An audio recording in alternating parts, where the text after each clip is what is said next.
ನಮಸ್ಕಾರ, good morning. ನಿಮ್ಮ ಜೊತೆ ನಾನು ಹರೀಶ್ ನಾಗರಾಯ್ತು. ಜೋರಾಯ್ತು ಜಟ್ಕಾ ಮಾಂಸದ ಸಮರ. ಯುಗಾದಿಯೇ ಟಾರ್ಗೆಟ್. ಮನೆ ಮನೆಗೆ ಮಟನ್ ಚಿಕನ್, ಹಲಾಲ್ಗೆ ಟಕ್ಕರ್, ಸಂಪ್ರದಾಯ ಟಚ್. ಹಲಾಲ್ ಹಂಗಾಮ ಇದು ಹೊಸದೊಡಕಿನ ಸ್ಪೆಷಲ್.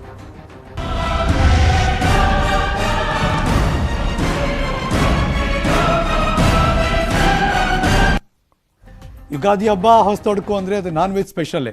ಇದೀಗ ಬರ್ತಿರುವಂತಹ ಬ್ರೇಕಿಂಗ್ ನ್ಯೂಸ್. ಹಲಾಲ್ ಮತ್ತು ಜಟ್ಕಾ ಬೆನ್ನಲ್ಲೇ ಸರ್ಕಾರದ ವಿಚಿತ್ರ ಆದೇಶ ಇದು. ಪ್ರಾಣಿಗಳಿಗೆ ಹಿಂಸೆ ನೀಡದೆ ವಧೆ ಮಾಡುವಂತೆ ಆದೇಶ ಮಾಡಿದ್ದಾರೆ. Breaking news.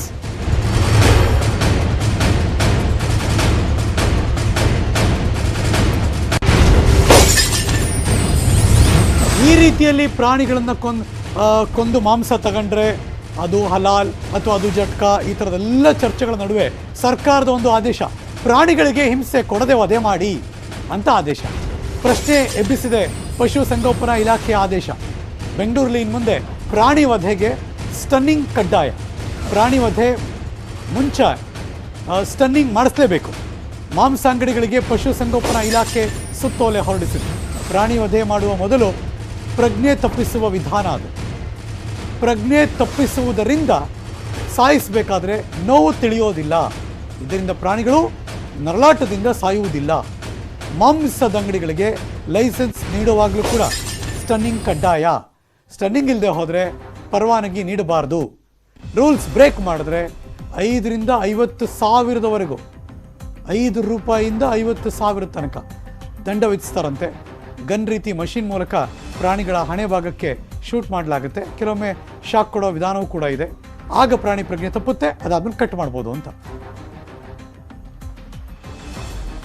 ಪ್ರಾಣಿಗಳನ್ನು ವಧೆ ಮಾಡುವಾಗಕ್ಕೂ ಮೊದಲು ಅಧಿಕೃತ ಕಸಾಯಿಖಾನೆಗಳು ಅಂದರೆ ಆಥರೈಸ್ಡ್ ಸ್ಲಾಟರ್ ಹೌಸಸ್ಸಲ್ಲೂ ಸಹ ವಧೆ ಮಾಡ್ತಾ ಇದ್ದಾರೆ. ವಧೆ ಮಾಡೋಕ್ಕೆ ಮೊದಲು ಸ್ಟನ್ನಿಂಗ್ ಅಂತ ಹೇಳ್ಬಿಟ್ಟು ಒಂದು ಮೆಥಡ್ ಇದೆ. PC ಆ್ಯಕ್ಟ್ನಲ್ಲಿ, ಸ್ಲಾಟರ್ ಹೌಸ್ ಆ್ಯಕ್ಟ್ನಲ್ಲಿ ಹೇಳುತ್ತೆ. ಏನಂತ ಹೇಳುತ್ತೆ, ಪ್ರಾಣಿಗಳನ್ನ ವಧೆ ಮಾಡೋದಕ್ಕೂ ಮೊದಲು ಆಹಾರಕ್ಕೋಸ್ಕರ ಅದನ್ನು ಸ್ಟನ್ನಿಂಗ್ ಮಾಡಿ ಅದನ್ನು ಪ್ರಜ್ಞೆ ತಪ್ಪಿಸಿ ನಂತರ ವಧೆ ಮಾಡಿ ಅಂತೇಳಿ ಕಾನೂನಲ್ಲಿ ಒಂದು ಸಲಹೆ ನೀಡಿರ್ತಾರೆ PC ಆ್ಯಕ್ಟ್ನಲ್ಲಿ. ಸೊ ಆದರೆ ಈಗ ಸಾರ್ವಜನಿಕರಿಂದ ಹಲವು ದೂರುಗಳು ಸಹ ಬಂದಿರುತ್ತೆ ನಮಗೆ. ಸ್ಟನ್ನಿಂಗ್ ಮಾಡ್ತಾ ಇಲ್ಲ, ಪ್ರಾಣಿಗೆ ಹಿಂಸೆ ಕೊಟ್ಟು ಅದನ್ನು ವಧೆ ಮಾಡ್ತಾ ಇದ್ದಾರೆ ಅಂಥೇಳಿ. ಹಾಗಾಗಿ ನಾವು BBMP ಅವ್ರಿಗೆ ಸಹ ಲೆಟರ್ ಸಹ ಬರೆದಿದ್ದೀವಿ. ಇದ್ರ ಬಗ್ಗೆ ಕ್ರಮ ವಹಿಸಿ ಸ್ಟನ್ನಿಂಗ್ ಫೆಸಿಲಿಟಿನ ಪ್ರೊವೈಡ್ ಮಾಡಿ. ಎಲ್ಲೇ ಯಾವುದೇ ಅಂಗಡಿಗಳಲ್ಲಾಗಲಿ ಅಥವಾ ಸ್ಲಾಟ್ ಹೌಸ್ಗಳಲ್ಲಿ ವಧೆ ಮಾಡಬೇಕಾದ್ರೆ ಸ್ಟನ್ನಿಂಗ್ ಮಾಡಿ ಪ್ರಾಣಿಗಳನ್ನ ಪ್ರಜ್ಞೆ ತಪ್ಪಿಸಿ ಅದಕ್ಕೆ ನೋವಾಗದ ಹಾಗೆ ಆಮೇಲೆ ವಧೆ ಮಾಡೋದನ್ನು ಕ್ರಮ ವಹಿಸಿ ಅಂತೇಳಿ ನಾವು ಈಗಾಗಲೇ ಕೇಳಿದ್ದೀವಿ. ಇದು ಪ್ರಾಣಿ ಹಿಂಸೆ ತಡೆಗಟ್ಟನಲ್ಲಿ ಒಂದು ಮುಖ್ಯವಾದ ಒಂದು ಪಾತ್ರ ಅಂತ ನಾನು ತಿಳ್ಕೊಂಡಿದ್ದೀನಿ. ಇನ್ನು ಮುಂದೆ ಪ್ರಾಣಿ ವಧೆ ಮಾಡ್ಬೇಕಾದ್ರೆ ಸ್ಟನ್ನಿಂಗ್ ಕಡ್ಡಾಯ ಅನ್ನೋದು ಇಲಾಖೆಯ ಪ್ರಕಟಣೆ. ಪಶು ಸಂಗೋಪನಾ ಇಲಾಖೆಯ head of the department doctor Nagaraj ನಮ್ಮ ಜೊತೆ ದೂರವಾಣಿ ಸಂಪರ್ಕದಲ್ಲಿದ್ದಾರೆ. ಗುಡ್ ಮಾರ್ನಿಂಗ್ ಡಾಕ್ಟ್ರೆ. Good morning. ಏನಿದು ಪ್ರಜ್ಞೆ ತಪ್ಪಿಸುವ ಈ ವಿಧಾನ ಹೇಗೆ ವರ್ಕ್ ಆಗುತ್ತೆ ಡಾಕ್ಟ್ರೆ? ಯಾವುದೇ ಒಂದು ಜೀವಿನ ಕೊಲ್ಲೋದಕ್ಕಿಂತ ಮೊದಲು ಆ ತಲೆಗೆ ಬಲವಾಗಿರ್ತಕ್ಕಂಥ ಒಂದು ಫೋರ್ಸ್ ನ ಹಾಕಿದಾಗ ಅದ ತಲೆಯಲ್ಲಿ ಇರ್ತಕ್ಕಂಥ ಒಂದು ಮೆದುಳು ನಿಷ್ಕ್ರಿಯ ಆಗುತ್ತೆ. ಅದು ಮೆದುಳು ನಿಷ್ಕ್ರಿಯ ಆದಾಗ ನೆಕ್ಸ್ಟ್ ನಾವು ಕಟ್ ಮಾಡಿದಾಗ ಅದಕ್ಕೆ ನೋವು ಆಗದೆ ಇರತಕ್ಕಂಥ ಒಂದು ಇದಿರೋದ್ರಿಂದ, ವಿಧಾನ ಇರೋದ್ರಿಂದ ಅದನ್ನ ಸರ್ಕಾರ ಕಡ್ಡಾಯ ಮಾಡಿ. ಅಲ್ಲ, ಬಲವಾಗಿ ಹೊಡೆಯೋದ ಅಥವಾ ಇಂಜೆಕ್ಷನ್ ಕೊಡೋದಾ? ಬಲವಾಗಿ ಹೊಡೆಯುವಂಥದ್ದು, ಅದಕ್ಕೊಂದು ಮೆಷಿನ್ಸ್ ಇರುತ್ತೆ, ಅದನ್ನ ಹೊಡೆಯುವಂಥದ್ದು. ಈಗ ನಾವು ಅಲ್ಲ, ಬಲವಾಗಿ ಹೊಡೆದ್ರೆ ಡಾಕ್ಟರ್, ಸುಮ್ಮನೆ ಕೇಳ್ತೀನಿ, ಗೊತ್ತಿಲ್ಲ, ಎಜುಕೇಟ್ ಮಾಡಿ ನಮ್ಮನ್ನ. ಈ ಬಲವಾಗಿ ಹೊಡೆದ್ರೆ ಅವಾಗ ನೋವಾಗಲ್ವಾ? ಅದು ಒಂದೇ ಸತಿ ಏಟ್ ಬೀಳೋದ್ರಿಂದ ಅದು ನೋವಾಗೋದಿಲ್ಲ, ಮೆದುಳು ನಿಷ್ಕ್ರಿಯ ಆಗಿ ಹೋಗ್ತದೆ. ಓ ಹಂಗೆ. ಅದಕ್ಕೆ ಅಂತಾನೆ ಕಸ್ಟಮೈಸ್ಡ್ ಮಷೀನ್ ಅದು ಹೊಡೆಯೋದಕ್ಕೆ? ಕಸ್ಟಮೈಸ್ಡ್ ಮೆಷಿನ್ ಇದೆ. ಓಕೆ, ಆಮೇಲೆ ಓಕೆ, ಡನ್, ಮುಂದಕ್ಕೆ. ಹಂಗಾಗಿ ಅದಕ್ಕೆ ಏನಾಗುತ್ತೆ, ಮೆದುಳು ನಿಷ್ಕ್ರಿಯ ಆಗುತ್ತೆ. ಮೆದುಳು ನಿಷ್ಕ್ರಿಯ ಆದಾಗ ಮುಂದೆ ನಾವು ಕಟ್ ಮಾಡಿದಾಗ ಅಥವಾ ಮುಂದೆ ನಾವು ಏನೇ ಮಾಡಿದಾಗ ಅದು ಕೊಲ್ಲದ ನಂತರ ಅದು ನೋವು ಅದಕ್ಕೂ ಗೊತ್ತಾಗೋದಿಲ್ಲ. ಅದಕ್ಕೋಸ್ಕರ ಸರ್ಕಾರ ಅದನ್ನ ಒಂದು ವಿಧಾನನ ತರಬೇಕು ಅನ್ನೋ ಒಂದು ನಿಟ್ಟಿನಲ್ಲಿ ಕಾನೂನು ಮಾಡಿದೆ ಅಂತ. ಡಾಕ್ಟರ್ ನಾಗರಾಜ್ ಸರ್, ಈ ಸ್ಟನ್ನಿಂಗ್ ಮಾಡುವ ವಿಧಾನ ಅಂದ್ರೆ ಪ್ರಜ್ಞೆ ತಪ್ಪಿಸುವ ವಿಧಾನ ಏನ್ ಹೇಳಿದ್ರಿ, ಅದಕ್ಕೆ ಹೆಂಗೆ ಅವರು ಎಕ್ಸ್ಪರ್ಟ್ಗಳ ಕಲ್ತಿರ್ತಾರ ಅಥವಾ ಯಾರು ಬೇಕಾದ್ರೆ ಮಾಡ್ಬೋದಾ? ಇಲ್ಲ, ಅದು ಆಕ್ಚುಲಿ ಎಕ್ಸ್ಪರ್ಟ್ ಇರ್ತಾರೆ. ಅದಕ್ಕೊಂದ್ ಸ್ವಲ್ಪ ಟ್ರೈನಿಂಗ್ ಕೊಟ್ರೆ ಬೇರೆ ಯಾರನ್ನ ಬೇಕಾದ್ರೂ ನಾವು ಅದನ್ನೇ ಇಡಬೇಕು. ಈ ಸ್ಲಾಟರ್ ಹೌಸ್ ಅಲ್ಲಿ ಅಬ್ಟೈರ್ಸ್ ಅಂತ ಇರ್ತದಲ್ಲ, ಅಬ್ಟೈರ್ಸ್ ಅಲ್ಲಿ ಮಾಡುವಂತ ಜನ ಯಾರು ಇರ್ತಾರೆ ಅವ್ರಿಗೆ ನಾವು ಟ್ರೈನಿಂಗ್ ಕೊಡ್ಬೇಕಾಗತ್ತೆ ಆ ಕಸ್ಟಮೈಸ್ಡ್ ಮೆಷಿನ್ ಜೊತೆಗೆ. ಇದುವರೆಗೆ ಇರ್ಲಿಲ್ವಾ ಡಾಕ್ಟರ್ ಇದು ಈ ನಿಯಮ? ಆಕ್ಚುಲಿ ನಾವೇನ್ ಮಾಡ್ತಾ ಇದೀವಿ ಅಂದ್ರೆ ಮೊದ್ಲು ಒಂದೇ ಏಟಿಗೆ ಕಟ್ ಮಾಡ್ತಿದ್ವಿ ಅದನ್ನ. ಹಾ ಅದು ಒಂಥರ ಕ್ರೂರ ಅನಿಸ್ತು. ಅದಕ್ಕೋಸ್ಕರ ಏನಾಗಿತ್ತು ಅಂದ್ರೆ ಇದು ಬೇರೆ ಕಡೆ ಎಲ್ಲ ಮಾಡ್ತಾ ಇದೆ ಆಲ್ರೆಡಿ. ಈಗ ಈ ಫಾರಿನ್ ಕಂಟ್ರೀಸ್ ಏನಿದೆ ಅದರಲ್ಲೆಲ್ಲ ನಡೀತಾ ಇದೆ ಇದು. ಅಲ್ಲ, ಇದುವರೆಗೆ ಅಫಿಷಿಯಲ್ ಈ ತರ ಆರ್ಡರ್ ಇರಲಿಲ್ವಾ? ಈಗ ಮಾತ್ರ ತಂದಿರೋದ ಇದನ್ನ ಅಂತ? ಈಗ ಮಾತ್ರ ಬಂದಿರೋದು ಅಂತ ಅನಿಸ್ತಾ ಇದೆ ನನಗೆ. ಹಾ, ಓಕೆ ಓಕೆ. ಇದು ಯಾವಾಗಿಂದ ಜಾರಿ ಬಂದಿದೆ ಈಗ ಹೊಸ ಈ ರೂಲು? ಅದೇ ಈ ಕಾಂಟ್ರವರ್ಸಿ ಏನೋ ಬಂತಲ್ಲ, ಈ ಕಾಂಟ್ರವರ್ಸಿಯಿಂದನೇ ಬಂದಿದ್ಯಾ ಅಂತ ಅನಿಸ್ತಾ ಇದೆ ನನಗೆ. ಪೂರ ಗೊತ್ತಿಲ್ಲ ಮಾಹಿತಿ ಅದು. ಹಾ ಹಾ ಹಾ ಹಾ. ಸೊ ಇದ್ರಲ್ಲಿ ಬೇರೆ ಬೇರೆ ವಿಧಾನ ಇರುತ್ತಾ ಡಾಕ್ಟ್ರೆ ಸ್ಟನ್ನಿಂಗ್ ಮಾಡ್ಬೇಕಾದ್ರೆ? ಬೇರೆ ಬೇರೆ ವಿಧಾನಗಳು ಇದೆ ಇದಕ್ಕೆ. ಹೇಗೆ? ಒಂದು ತಲೆಗೆ ಹೊಡೆಯೋದು ನೀವು ಹೇಳಿದ್ದು, ಮೆದುಳನ್ನ ನಿಷ್ಕ್ರಿಯ ಮಾಡೋದು, ಬೇರೆ ಬೇರೆ ಇನ್ಯಾವ್ದಿದೆ ಡಾಕ್ಟ್ರೆ? ಈಗ ಜಟ್ಕಾ ಮೆಥಡ್ ಅಂತ ಒಂದೇ ಸತಿ ಕಟ್ ಮಾಡುವಂತದ್ದು ಕತ್ತನ್ನ. ಇನ್ನೊಂದು ಹಲಾಲ್ ಮೆಥಡ್ ಅಂತ. ಅಲ್ಲಲ್ಲ, ಈ ಸ್ಟನ್ನಿಂಗ್ ಅಲ್ಲೇ ಪ್ರಾಣಿಗಳಿಗೆ ಅದನ್ನ ಸಾಯಿಸಬೇಕಾದ್ರೆ ಅದರ ನೋವು ಗೊತ್ತಾಗದೇ ಇರೋ ಹಾಗೆ ಎಷ್ಟು ಮೆಥಡ್ ಇದೆ ಸ್ಟನ್ನಿಂಗ್ ಅಲ್ಲಿ? ಒಂದೇನಾ? ಸ್ಟನ್ನಿಂಗ್ ಅಲ್ಲಿ ಒಂದೇ. ಹಾ ಹಾ ಹಾ ಹಾ. ಸೊ ಈಗ ಕಂಪಲ್ಸರಿನ ಡಾಕ್ಟರ್ ಈಗ ಎಲ್ಲಾ ಕಡೆನೂ ಇದೇ ಫಾಲೋ ಮಾಡಬೇಕು? ಫಾಲೋ ಮಾಡಿದ್ರೆ ಒಂದ್ ಸ್ವಲ್ಪ ಅವಕ್ಕೆ ನೋವು ಕಡಿಮೆ ಆಗುತ್ತೆ ಅನ್ನೋ ಒಂದು ಇದು. ಇಲಾಖೆ ಹೇಗೆ ಮಾನಿಟರ್ ಮಾಡುತ್ತೆ ಡಾಕ್ಟರ್ ಇದನ್ನಂದ್ರೆ ಅವ್ರು ಫಾಲೋ ಮಾಡ್ತಿದಾರಾ ಇಲ್ವಾ ಅಂತ ಎಲ್ಲಾ ಕಡೆ? ಯಾಕಂದ್ರೆ ಮಟನ್ ಅಂಗಡಿ, ಚಿಕನ್ ಅಂಗಡಿ ಇದು ಏರಿಯಾಗೆ ಹತ್ತತ್ತಿರುತ್ತೆ. ಹೆಂಗ್ ಫಾಲೋ ಮಾಡ್ತಾರೆ, ಹೆಂಗ್ ಮಾನಿಟರ್ ಮಾಡ್ತಾರೆ? ಇಲ್ಲ, ಅಬಟೈರ್ಸ್ ಅಂತ ನೀವು ಏನಾದ್ರೂ ಓಪನ್ ಮಾಡ್ಬೇಕು ಅಂದ್ರೆ ಅದಕ್ಕೆ ಒಂದು ಪರ್ಮಿಷನ್ ತಗೊಳ್ಳಬೇಕು. ಅಲ್ಲಿ ಒಬ್ಬ ವೆಟರ್ನರಿ ಡಾಕ್ಟರ್ ಇರ್ತಾನೆ. ಆ ವೆಟರ್ನರಿ ಡಾಕ್ಟರ್ ಇದನ್ನ ಸೂಪರ್ವಿಷನ್ ಮಾಡುತ್ತಾನೆ. ಹಾ ಹಾ ಹಾ ಹಾ ಹಾ. ಸೊ ಆ ಥರದಲ್ಲಿ ಇಡೀ ರಾಜ್ಯಕ್ಕೆ ಅನ್ವಯ ಆಗೋ ಹಾಗೆ ಎಲ್ಲಾ ಕಡೆ ಈ ಕ್ಷಣದಿಂದ ನೀವು ಹೇಳೋ ಪ್ರಕಾರ ಜಾರಿಗೆ ಬಂದಿದೆ ಈ ಸ್ಟನ್ನಿಂಗ್ ಅಂತ. ಹೌದು ಹೌದು. ಥ್ಯಾಂಕ್ ಯು ಡಾಕ್ಟ್ರೆ, ನ್ಯೂಸ್ 18 ಜೊತೆ ಮಾತಾಡೋದಕ್ಕೆ. ಡಾಕ್ಟರ್ ನಾಗರಾಜ್ ಅವರು, ಪಶುಸಂಗೋಪನಾ ಇಲಾಖೆಯ ಆದೇಶ ಇದು. ಸೊ ಹಾಗಾಗಿ ಮೆದುಳಿನ ತಲೆಗೆ ಬಲವಾಗಿ ಅದೊಂದು ಕಸ್ಟಮೈಸ್ ಮಷಿನ್ ಇರುತ್ತಂತೆ. ಅದರಿಂದ ಹೊಡೆದಾಗ, ಒಬ್ಬ ಟ್ರೈನ್ಡ್ ಪರ್ಸನ್ ಹೊಡೆದಾಗ ಅದರ ಮೆದುಳು ನಿಷ್ಕ್ರಿಯ ಆಗುತ್ತೆ. ಆಮೇಲೆ ಅದನ್ನು ಕಟ್ ಮಾಡ್ಕೋಬೋದು. ಕಟ್ ಮಾಡ್ಕೊಂಡ್ರೆ ಏನು ನೋವಾಗಿ ಗೊತ್ತಾಗಲ್ಲ ಅನ್ನೋದು ಡಾಕ್ಟರ್ ಮಾಹಿತಿ. ಲೈಸೆನ್ಸ್ ನೀಡಬೇಕಾದ್ರೆ ಈ ಸ್ಟನ್ನಿಂಗ್ ಕಡ್ಡಾಯ ಮಾಡ್ತಾರೆ. ಯಾರು ಸ್ಟನ್ನಿಂಗ್ ಮಾಡ್ತಾರೆ ಅವ್ರನ್ನ ಟ್ರೈನ್ ಮಾಡ್ತಾರೆ. ಆ ಟ್ರೈನ್ಡ್ ಇರೋರು ಕೆಲವರೆಲ್ಲ ಹಂಗೆ ಮಾಡಿ ಕಲ್ತ್ಕೊಂಡ್ಬಿಡ್ತಾರೆ. ಹೆಂಗೆ ಅಂತ ಎಡಗಡೆ ಗ್ರಾಫಿಕ್ಸಲ್ಲಿ ತೋರಿಸ್ತಾ ಇದೀವಿ ನೋಡಿ. ಆ ಮೆದುಳಿನ ಭಾಗಕ್ಕೆ ಆಡು, ಕುರಿ, ಮಟನ್ ತಿನ್ನೋರಿಗೆ ಸೊ ಅಲ್ಲಿಗೆ ಎಕ್ಸಾಕ್ಟಾಗಿ ಹೊಡೆದ್ರೆ ಆ ಜಾಗಕ್ಕೆ. ಆದರೆ ಹೊಡಿಬೇಕಾದ್ರೆ ನೋವಾಗಲ್ವಾ ಅಂತ ಒಂದು ಪ್ರಶ್ನೆ ಕೇಳಿದೆ. ಬಿಕಾಸ್ ಟಿ ವಿ ನೋಡ್ತಿರೋರಿಗೆ ತುಂಬ ಈ ಪ್ರಶ್ನೆ ಇದ್ದೇ ಇರುತ್ತೆ ನನಗನ್ಸೋ ಥರ. ಸೊ ಡಾಕ್ಟರ್ ಹೇಳೋ ಪ್ರಕಾರ ಇಲ್ಲ, ನೋವಾಗಲ್ಲ ಅಂತ. ಮೆದುಳು ನಿಷ್ಕ್ರಿಯ ಆಗುವ ರೇಂಜ್ ಹೊಡೆದ್ರೆ ನೋವಾಗಲ್ಲ ಅಂದರು ಡಾಕ್ಟ್ರು. ಬಟ್ ಎನಿವೆ ಅದು ಡಾಕ್ಟರ್ ಅನಾಲಿಸಿಸ್ ಅನಿಸುತ್ತೆ. ಇಲಾಖೆ ಅದ್ರ ಬಗ್ಗೆ ಗಮನ ಹರಿಸಿರುತ್ತೆ. ಆ ಜಾಗಕ್ಕೆ ಹೊಡೆದ್ರೆ ಮೆದುಳು ನಿಷ್ಕ್ರಿಯ ಆಗುತ್ತೆ, ಅದಾದ್ಮೇಲೆ ಸಾಯಿಸ್ಬೋದು ಅಂತ. ಯುಗಾದಿ ಹಬ್ಬದ ಸಂಭ್ರಮದಲ್ಲಿ ಹೊಸತೊಡಕು ರಾಜ್ಯದಲ್ಲಿ ತಾರಕಕ್ಕೇರ್ತಾ ಇದೆ. ಹಲಾಲ್ ಮತ್ತು ಜಟ್ಕಾ ವಿವಾದ ಕೂಡ. ಬಾಯ್ಕಾಟ್ ಹಲಾಲ್ ಅಭಿಯಾನ ಇನ್ನೂ ಜೋರಾಗೇ ನಡೀತಾ ಇದೆ. Breaking news.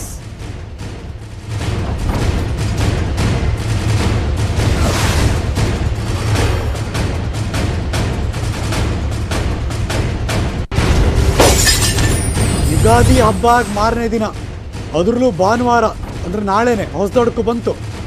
ಕೇಳ್ಬೇಕಾ? ನಾಳೆ ಮಾಂಸ ಖರೀದಿ ಜೋರಾಗಿದ್ದೇ ಇರುತ್ತೆ. ಅದೇ ಹೇಳಿದ್ರೆ ಭಾನುವಾರ ಬೇರೆ ಬಿದ್ದುಬಿಟ್ಟಿದೆಯಲ್ಲ.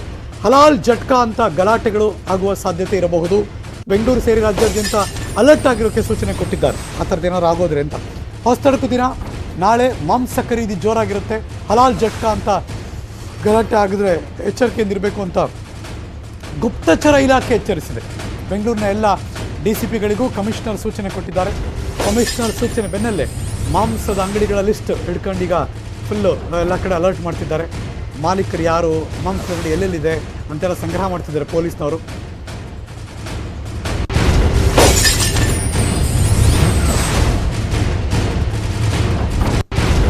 ಮಟನ್ ಹಾಗೂ ಚಿಕನ್ ಶಾಪ್ ಹತ್ರ ಉದ್ದೇಶಪೂರ್ವಕವಾಗಿ ಗಲಾಟೆ ಮಾಡಿದ್ರೆ ಕೇಸ್ ಹಾಕೋದಕ್ಕೆ ಇವರು ರೆಡಿಯಾಗಿದ್ದಾರೆ. ಎಲ್ಲ ಕಡೆ ಕೂಡ ಕಮಿಷನರ್ ಕೂಡ ಎಲ್ಲ DCPಗಳಿಗೆಲ್ಲ ಆರ್ಡರ್ ಕೊಟ್ಟಿರೋದ್ರಿಂದ ಆಯಾ ಪೊಲೀಸ್ ಠಾಣಾ ವ್ಯಾಪ್ತಿಯಲ್ಲಿ ಬರುವ ಮಟನ್ ಶಾಪ್ಗಳು, ಚಿಕನ್ ಶಾಪ್ಗಳೇನಿದೆ ಎಲ್ಲದರ ಲಿಸ್ಟು, ಮಾಲೀಕರು ಯಾರು ಅಲ್ಲೆಲ್ಲ ಹೋಗ್ಬಿಟ್ಟು ಒಂದಷ್ಟು ವಾರ್ನಿಂಗ್ ಮಾಡಿ ಬರ್ತಾರೆ ಇವತ್ತು. ಸೊ ನಾಳೆ ಎಲ್ಲ ಕಡೆ ಕೂಡ ಅಲರ್ಟ್ ಆಗಿರಬೇಕು ಅಂತ ಸೂಚನೆ ಕೊಟ್ಟಿದ್ದಾರೆ. ಬಿಕಾಸ್ ಗುಪ್ತಚರ ಇಲಾಖೆ ಇದ್ರ ಬಗ್ಗೆ ಈಗಾಗಲೇ ಮಾಹಿತಿ ಕೊಟ್ಟಿದೆ. ಯುಗಾದಿ ಹಬ್ಬ ಬೇವು ಬೆಲ್ಲ ತಿಂತೀವಿ, ಬೆಲ್ಲನೇ ಜಾಸ್ತಿ ಇರಲಿ ಅಂತ ನಾವಂತೂ ಆಶಯ ವ್ಯಕ್ತಪಡಿಸ್ತೀವಿ. ರಾಜ್ಯಾದ್ಯಂತ ಮನೆ ಮಾಡಿದೆ ಯುಗಾದಿ ಹಬ್ಬದ ಸಂಭ್ರಮ. ಮಾರ್ಕೆಟ್ನಲ್ಲಂತೂ ಖರೀದಿ ಜೋರು ಅಂದರೆ ಜೋರು. Breaking news.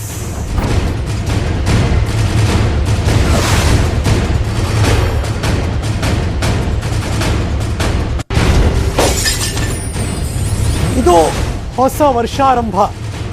ಯುಗಾದಿ ಅಂದರೆ ಯುಗದ ಆದಿ. ಯುಗಾರಂಭ ಶುರುವಾಗ್ತಾ ಇದೆ.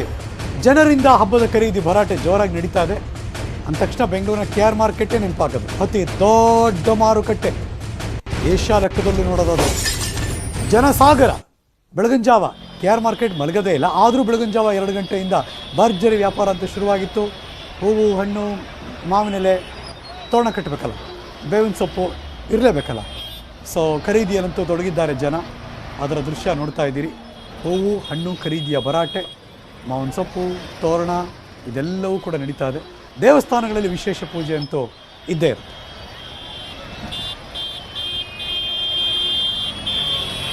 ಬರೀ ಜನ ಅಂದರೆ ಮನೆಗೆ ತೊಗೊಂಡೋಗೋದು ಅಷ್ಟೇ ಇರಲ್ಲ. ಅಲ್ಲಿ ಬೆಂಗಳೂರಿನ ಹೊರಭಾಗದಲ್ಲಿ ಅಥವಾ ಬೇರೆ ಬೇರೆ ಏರಿಯಾದಲ್ಲಿ ಇರುವಂಥ ಅಂಗಡಿಗಳು ಅವರೆಲ್ಲ ಬಂದು ತೊಗೊಂಡೋಗ್ತಾರೆ. ಸೊ ಹಾಗಾಗಿ ಬೆಳಗ್ಗೆ 2 ಗಂಟೆಯಿಂದ KR ಮಾರ್ಕೆಟ್ ಇಷ್ಟು ಮಟ್ಟಿಗೆ ಆ್ಯಕ್ಟಿವ್ ಆಗಿದೆ. ಈಗಲೂ ಆ್ಯಕ್ಟಿವ್ ಆಗಿದೆ. ಈ ಪರಿ ಜನ ಅಲ್ಲಿ ಇದ್ದೇ ಇದ್ದಾರೆ. ದೇವಸ್ಥಾನಗಳಲ್ಲಿ ಬೆಳಗ್ಗೆಯಿಂದಲೇ ಪೂಜೆ ಪುನಸ್ಕಾರಗಳು ನಡೀತಾ ಇದೆ. KR ಮಾರ್ಕೆಟ್ಗೆ ನನ್ನ ಸಹೋದ್ಯೋಗಿ ಮುನಿರಾಜು ಹೋದರು. ಅಲ್ಲಿ ಹೇಗಿತ್ತು ಬೆಳಗ್ಗೆಯಿಂದ ಅಂತ ಒಂದು ಗ್ರೌಂಡ್ ರಿಪೋರ್ಟ್ ಕಳಿಸ್ಕೊಟ್ಟಿದ್ದಾರೆ. Over to you Muniraju. ಇಂದು ಯುಗಾದಿ ಹಬ್ಬದ ಸಂಭ್ರಮ. ಹಬ್ಬಕ್ಕಾಗಿ ಜನ ತಮಗೆ ಬೇಕಾದಂತ ಹೂವು ಹಣ್ಣು ಖರೀದಿಯಲ್ಲಿ ತೊಡಗಿದ್ದಾರೆ. ನಾವೀಗ KR ಮಾರ್ಕೆಟ್ ನಲ್ಲಿ ನೋಡಬಹುದು ಎಷ್ಟು ಪ್ರಮಾಣದಲ್ಲಿ ಜನ ಸೇರಿದ್ದಾರೆ ಅಂತೇಳಿ. ಈ ಒಂದು ಭಾಗದಲ್ಲಿ ಜನ ಜಾತ್ರೆ ಅಂತ ಸೇರಿರುವಂತದ್ದು. ಹಬ್ಬಕ್ಕೆ ಬೇಕಾದಂತ ಬಗೆ ಬಗೆ ಹೂವುಗಳು, ಹಣ್ಣು ಹಂಪಲು ಹಾಗೂ ಮಾವಿನ ಎಲೆ ಮತ್ತೆ ಬೇವಿನ ಸೊಪ್ಪನ್ನ ಖರೀದಿ ಮಾಡೋದ್ರಲ್ಲಿ ಜನ ಬೆಳಗ್ಗೆಯಿಂದಲೂ ಸಹ ಇಲ್ಲಿ ಮಗ್ನರಾಗಿರೋದನ್ನ ನಾವು ಕಾಣಬಹುದು. ಬೆಳಗಿನ 2 ಗಂಟೆಯಿಂದಲೂ ಸಹ KR ಮಾರ್ಕೆಟ್ ನಲ್ಲಿ ಒಂದು ಭರ್ಜರಿಯಾದ ವ್ಯಾಪಾರ ನಡೀತಾ ಇದೆ. ಯಾಕಂದ್ರೆ ಹಬ್ಬದ ಪ್ರಯುಕ್ತವಾಗಿ ಬೆಂಗಳೂರಿನ ಬೇರೆ ಬೇರೆ ಭಾಗಗಳಿಂದ ಸಾಕಷ್ಟು ಜನ ವ್ಯಾಪಾರಿಗಳು ಇಲ್ಲಿ ಬಂದು ವ್ಯಾಪಾರವನ್ನು ಮಾಡ್ತಾರೆ. ಮತ್ತೆ ಬೆಂಗಳೂರಿನಲ್ಲಿರುವಂತಹ ಸಾಕಷ್ಟು ಜನ ಬಂದು ಇಲ್ಲಿ ತಮಗೆ ಬೇಕಾದಂತ ಹೂವುಗಳನ್ನ ಖರೀದಿ ಮಾಡೋದ್ರಲ್ಲಿ ಇಲ್ಲಿ ತೊಡಗಿರೋದನ್ನ ನಾವು ಕಾಣ್ತಾ ಇದ್ದೀವಿ. ನಾವು ನೋಡ್ತಾ ಇದ್ದೀವಿ, ಎಲ್ಲಿ ನೋಡಿದ್ರು ಜನವೋ ಜನ. ಇಲ್ಲಿ ಅಷ್ಟು ದೊಡ್ಡ ಸಂಖ್ಯೆಯಲ್ಲಿ ಜನ ಇಲ್ಲಿ ಸೇರಿರೋದನ್ನ ನಾವು ಕಾಣಬಹುದಾಗಿದೆ. ಹಬ್ಬಕ್ಕೆ ಬೇಕಾಗಿರುವಂತಹ ಬಗೆ ಬಗೆ ಹೂವುಗಳು ಇಲ್ಲಿ ಶೇಖರಣೆ ಆಗಿರೋದನ್ನ ನಾವು ಕಾಣಬಹುದು. ಸುಮಾರು ಎಲ್ಲಿ ನೋಡಿದ್ರು ಸಹ ಅಲಂಕಾರಿಕ ಹೂವುಗಳು ಮತ್ತೆ ಹಬ್ಬಕ್ಕೆ ಬೇಕಾಗಿರುವಂತಹ ಹೂವುಗಳೇ ಇಲ್ಲಿ ಕಂಡು ಬರ್ತಾ ಇರುವಂತದ್ದು. ಮತ್ತೆ ಅದೇ ರೀತಿ ಬೇವಿನ ಸೊಪ್ಪು ಮತ್ತೆ ಮಾವಿನ ಎಲೆಗಳನ್ನು ಸಹ ಇಲ್ಲಿ ಮಾರಾಟ ಮಾಡ್ತಿರೋದನ್ನ ನಾವು ಕಾಣಬಹುದು. ಅವುಗಳನ್ನ ಖರೀದಿ ಮಾಡೋದಕ್ಕೂ ಸಹ ಒಂದು ಬೆಂಗಳೂರಿನ ಸಾಕಷ್ಟು ಜನ ಇಲ್ಲಿ ಬಂದು ಸೇರಿದ್ದಾರೆ. ಬೆಳಗ್ಗೆಯಿಂದಲೂ ಸಹ ಈ ಒಂದು ಮಾರ್ಕೆಟ್ ಪ್ರದೇಶದಲ್ಲಿ ವ್ಯಾಪಾರ ವಹಿವಾಟು ಜೋರಾಗಿರೋದ್ರಿಂದ ಇಲ್ಲಿ ಸುತ್ತಮುತ್ತಲು ಸಹ ಒಂದು ಟ್ರಾಫಿಕ್ ಜಾಮ್ ಸಹ ಉಂಟಾಗಿರುವಂತದ್ದು. ಬಸ್ಸು ಮತ್ತೆ ಆಟೋಗಳು ಮತ್ತೆ ಕ್ಯಾಬ್ಗಳಲ್ಲಿ ಓಡಾಡೋದಕ್ಕೂ ಸಹ ಒಂದು ನಿಧಾನಗತಿಯಲ್ಲಿ ಓಡಾಡುವಂತಹ ದೃಶ್ಯಗಳು ಸಹ ಇಲ್ಲಿ ಕಂಡು ಬರ್ತಾ ಇದೆ. ಯಾಕಂದ್ರೆ ಹಬ್ಬದ ಪ್ರಯುಕ್ತವಾಗಿ ಇಲ್ಲಿ ದೊಡ್ಡ ಸಂಭ್ರಮದ ರೀತಿಯಲ್ಲಿ ಇಲ್ಲಿ ಕಂಡು ಬರ್ತಾ ಇರುವಂತದ್ದು. ಜನ ತಮಗೆ ಬೇಕಾಗಿರುವಂತಹ ಒಂದು ವಸ್ತುಗಳನ್ನ ಖರೀದಿಯಲ್ಲಿ ತೊಡಗಿರೋದನ್ನ ನಾವು ಕಾಣಬಹುದು. ಅದೇ ರೀತಿ ಇಲ್ಲಿ ಮಾಸ್ಕ್ ಸಹ ಸಾಕಷ್ಟು ಜನ ಹಾಕದೆ ಒಂದು ವ್ಯಾಪಾರದಲ್ಲಿ ತೊಡಗಿರೋದನ್ನ ನಾವು ಕಾಣ್ತಾ ಇದ್ವಿ. ಯಾಕಂದ್ರೆ ಮಾಸ್ಕ್ ಎಲ್ಲರೂ ಸಹ ಕಂಪಲ್ಸರಿಗೆ ಹಾಕೊಂಡು ವ್ಯಾಪಾರ ಮಾಡಬೇಕು ಮತ್ತೆ ಓಡಾಡಬೇಕು ಅಂತ ಹೇಳಿದೆ. ಆದರೆ ಜನ ಅದನ್ನ ನಿರ್ಲಕ್ಷ್ಯ ಮಾಡಿ ಇಲ್ಲಿ ವ್ಯಾಪಾರದಲ್ಲಿ ತೊಡಗಿರೋದನ್ನ ನಾವು ಕಾಣಬಹುದಾಗಿದೆ. ಕ್ಯಾಮರಾ ಪರ್ಸನ್ ಶಿವಪ್ಪ ಜೊತೆ Muniraju, news 18 Kannada, Bengaluru. Welcome back. ಮುಂದಿನ ವರ್ಷ ನಮ್ಮ ಸ್ಟೇಟ್, ನಮ್ಮ ರಾಜ್ಯದಲ್ಲಿ ಎಲೆಕ್ಷನ್ ಅಂತೂ ಗ್ಯಾರಂಟಿ. ಸೊ ಟಾರ್ಗೆಟ್ ಸೆಟ್ ಆಗಿದೆ 2023ಕ್ಕೆ. ಮೊದಲ ಬ್ರೇಕಿಂಗ್ ನ್ಯೂಸ್.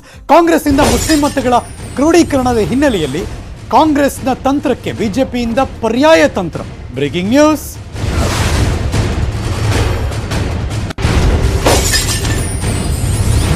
ಆಯಾ ಪಕ್ಷಗಳು ವೋಟ್ ಬ್ಯಾಂಕ್ನ ಭದ್ರ ಮಾಡ್ಕೊಳ್ಳೋದಕ್ಕೆ ಇವಾಗಿಂದ ಪ್ಲಾನ್ಗಳನ್ನು ಮಾಡ್ತಾರೆ. OBC ಹಾಗೂ ಒಕ್ಕಲಿಗ ಮತಗಳ ಸೆಳೆಯೋದಕ್ಕೆ ಪ್ಲಾನ್ ಮಾಡ್ತಿದ್ದಾರೆ. ಇತ್ತೀಚಿನ ಬೆಳವಣಿಗೆಗಳ ಚರ್ಚೆ ಸಂದರ್ಭದಲ್ಲಿ ಅಮಿತ್ ಶಾ ಅವರು ಸೂಚನೆ ಕೊಟ್ಟಿದ್ದಾರಂತೆ. ಹಿಜಾಬ್ ಹಲಾಲ್ನಿಂದ ಮುಸ್ಲಿಂ ಮತಗಳ ಓಲೈಕೆ. ಕಾಂಗ್ರೆಸ್ನಿಂದ ಮುಸ್ಲಿಂ ಮತ ಬ್ಯಾಂಕ್ ಬಗ್ಗೆ ಪ್ರಸ್ತಾಪ ಆಗಿದೆಯಂತೆ. ಮುಸ್ಲಿಂ ಮತಗಳ ಬದಲಾಗಿ ಒಕ್ಕಲಿಗ ಮತಗಳನ್ನು ಕೂಡ ಕೂಡಿಸಿ OBC ಹಾಗೂ ಒಕ್ಕಲಿಗ ಮತಗಳ ಸೆಳೆಯೋದಕ್ಕೆ ತಂತ್ರಗಾರಿಕೆಯನ್ನು ರೂಪಿಸಿ. ಹಳೆ ಮೈಸೂರು ಭಾಗದಲ್ಲಿ ಒಕ್ಕಲಿಗರೇ ನಿರ್ಣಾಯಕ, ಅಲ್ಲಿ ಗಟ್ಟಿ ಮಾಡಿ ಒಕ್ಕಲಿಗ OBC ಮತಗಳನ್ನು ಸೆಳೆದ್ರೆ 150ರ ಗಡಿ ದಾಟಬಹುದು. ಎರಡೂ ಸಮುದಾಯ ಸೆಳೆಯೋದಕ್ಕೆ ವಿಶೇಷ ಕಾರ್ಯತಂತ್ರವನ್ನು ಕೈ ತೆನೆ ಭದ್ರಕೋಟೆ ಹೊಡೆದು ಕಮಲ ಅರಳೋದಕ್ಕೆ ಶಾ ಟಾಸ್ಕ್ ಕೊಟ್ಟಿದ್ದಾರೆ. ಹಾಗಾಗಿನೇ ಅವರ 2 ದಿವಸಗಳ ರಾಜ್ಯ ಭೇಟಿಯಲ್ಲಿ ನಿನ್ನೆ ಸಂಜೆ ಅವರಿಲ್ಲಿಂದ ಹೊರಡೋದಕ್ಕೂ ಮುಂಚೆ ಬಿಜೆಪಿಯ ಕೋರ್ ಕಮಿಟಿ ಮೀಟಿಂಗ್ ಮಾಡಿದಾಗ ಭಾರತೀಯ ಜನತಾ ಪಕ್ಷದ ರಾಜ್ಯ ನಾಯಕರಿಗೆ ಈ ಟಾಸ್ಕ್ ಕೊಟ್ಟಿದ್ದಾರೆ. ಹಂಗೇನು ಕಡಿಮೆ ಇಲ್ಲ, ಕಾಂಗ್ರೆಸ್ನವರು ಟಾಸ್ಕ್ ಕೊಟ್ಟಿದ್ದಾರೆ, ಬಿಜೆಪಿಯವರು ಕೂಡ ಟಾಸ್ಕ್ ಇದೆ. ಎಲ್ಲರ ಟಾರ್ಗೆಟ್ 150 2023ರ ರಾಜ್ಯ ವಿಧಾನಸಭೆ ಚುನಾವಣೆಗೆ.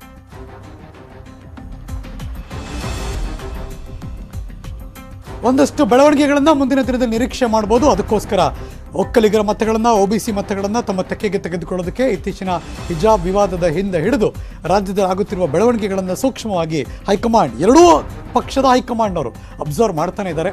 ಸಡನ್ನಾಗಿ ಒಮ್ಮೆಲೆಗೆ ಎರಡೂ ಪಕ್ಷದ ದೊಡ್ಡ ದೊಡ್ಡ ನಾಯಕರು ಬೆಂಗಳೂರಿಗೆ ಬಂದರು. ರಾಜ್ಯ ನಾಯಕರನ್ನ ಭೇಟಿ ಮಾಡಿದ್ರು, ಒಂದಷ್ಟು ಎಲ್ಲೆಲ್ಲಿ ಹೋಗಬೇಕು ಅಲ್ಲಿ ಹೋದರು. ಈ ಮೂಲಕ ಕಾರ್ಯಕರ್ತರಿಗೆ ಹುರುಪು ತುಂಬುವ, ನಾಯಕರನ್ನ ಒಂದು ಒಕ್ಕರಿನ ಧ್ವನಿಗೆ ತಂದಿಡುವಂಥ ಒಂದೇ ಪ್ಲ್ಯಾಟ್ಫಾರ್ಮ್ಗೆ ಆ ಎಲ್ಲ ಅಸಮಾಧಾನಗಳನ್ನು ಹೋಗಲಾಡಿಸಿ ಒಟ್ಟಿಗೆ ಕೆಲಸ ಮಾಡಬೇಕು ಅನ್ನೋ ಸೂಚನೆಯನ್ನು ಕೂಡ ಕೊಡುತ್ತಾ ಎರಡೂ ಪಕ್ಷ, ಕಾಂಗ್ರೆಸ್ ಮತ್ತು BJP, ಈ ಕಡೆಯಿಂದ ರಾಹುಲ್ ಗಾಂಧಿ, ಇನ್ನೊಂದು ಕಡೆಯಿಂದ ಅಮಿತ್ ಶಾ ಅವರು ಇಬ್ಬರು ಕೂಡ ಬಂದಿದ್ದರು, ರಾಜ್ಯ ನಾಯಕರನ್ನ ಭೇಟಿ ಮಾಡಿದ್ರು, ಕೋರ್ ಕಮಿಟಿಗಳ ಮೀಟಿಂಗ್ ಮಾಡಿದ್ರು. ಫೈನಲಿ ಟಾರ್ಗೆಟ್ ಕೊಟ್ಟಿದ್ದಾರೆ, ಅದು 150. ಇಬ್ಬರಿಗೂ ಟಾರ್ಗೆಟ್. ಯಾರು ಅಚೀವ್ ಮಾಡ್ತಾರೆ ಈಗಿರೋ ದೊಡ್ಡ ಚಾಲೆಂಜ್. Welcome back. ಸಂಪೂರ್ಣ ಹದಗೆಟ್ಟಿದೆ ಶ್ರೀಲಂಕಾದ ಆರ್ಥಿಕ ಪರಿಸ್ಥಿತಿ. ತುತ್ತು ಅನ್ನಕ್ಕೂ ಕೂಡ ಪರದಾಡ್ತಿದ್ದಾರೆ ಈಗ ಶ್ರೀಲಂಕಾದಲ್ಲಿರೋ ಜನ. ಶ್ರೀಲಂಕಾದ ಅಧ್ಯಕ್ಷರ ಮನೆ ಮುಂದೆ ಪ್ರತಿಭಟನೆ ಮಾಡ್ತಿದ್ದಾರೆ. Breaking news.